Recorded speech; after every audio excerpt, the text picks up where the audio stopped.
খাদিরের best পারফিউমগুলো আমার কাছেই আছে। এখন আমি 3টাই ইউজ করছিলাম। তারপর কিন্তু আমি বাড়ি থেকে রেডি হয়ে বেরিয়ে গেলাম। তারপর কিন্তু আমি আমার গ্রামের রাস্তা দিয়ে হাঁটতে হাঁটতে যাচ্ছিলাম, কারণ আমার কাছে বাইক ছিল না। তাই আমার দাদুকে বাই বাই করে চলে গেলাম। তারপর কিন্তু হাঁটতে হাঁটতে চলে আসলাম মাঠের কাছে। এবার আমি মাঠে এন্ট্রি করে সরাসরি আমি কিন্তু ট্রফিগুলোর কাছে যাব।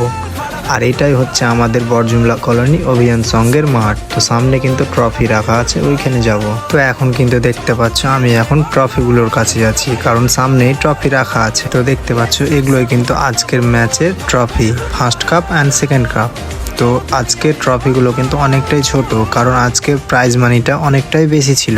উইনার দলকে দেওয়া হবে 50,000 টাকা এবং যে দল হেরে যাবে তাদেরকে দেওয়া হবে 40,000 টাকা অ্যান্ড ট্রফিগুলো। ঠিক তারপরেই কিন্তু জাহাঙ্গীর দার সাথে মাঠে দেখা হয়ে গেল, কারণ জাহাঙ্গীর দা অনেক দূর থেকে এসছে। তো জাহাঙ্গীর দা আর আমি একটু মজা করছিলাম। তারপর কিন্তু মাঠে এক এক করে সবাইয়ের সাথে দেখা হতে লাগলো। তারপর কিন্তু তোরাবদার সাথে দেখা হয়ে গেল এবং তোরাবদার ফেসবুক অ্যাকাউন্ট দেখছিলাম আমি। তো এটা কিন্তু তোরাবদার ফেসবুক অ্যাকাউন্ট, তোমরা কিন্তু সবাই ফলো করে দিও দাদাকে। দাদা কিন্তু মনের দিক থেকে একদম খুবই একটা ভালো মানুষ। তো দাদাকে সবাই ফলো করে দিই। তারপর কিন্তু চলে শফিক দা, ইনি কিন্তু আমাদের মাঠের প্রত্যেকটা ফুটবল ম্যাচ লাইভ রেকর্ড করে।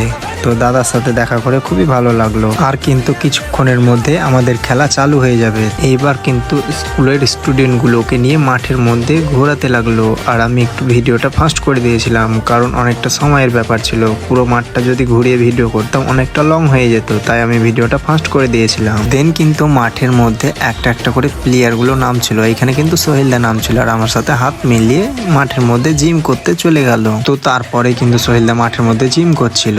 তাই সোহেলদার সাথে আমি একটু ফটো তুললাম অ্যান্ড সোহেলদার আমি মজা করলাম। আর কিছুক্ষণের মধ্যে আমাদের খেলা চালু হয়ে যাবে। এখানে কিন্তু রহিমদার অনেক ফ্যান ফলোয়ার ছিল, তাই আমি রহিমদার সাথে হাত মিলিয়ে নিলাম। এখানে কিন্তু রহিমদাকে কেউ ছাড়ছিলই না, সব ফটোই তুলছিল। তাই রহিমদা আমাকে বাই বাই করে দিল। তো বন্ধুরা, আজকের ভিডিও এতটুকুই, কারণ অনেক ভিডিও বড় হয়ে যাচ্ছিল। তো এর পরের ভিডিওগুলো তোমাদেরকে বলে দেবো কোন দল জিতেছে আর কোন দল হেরেছে।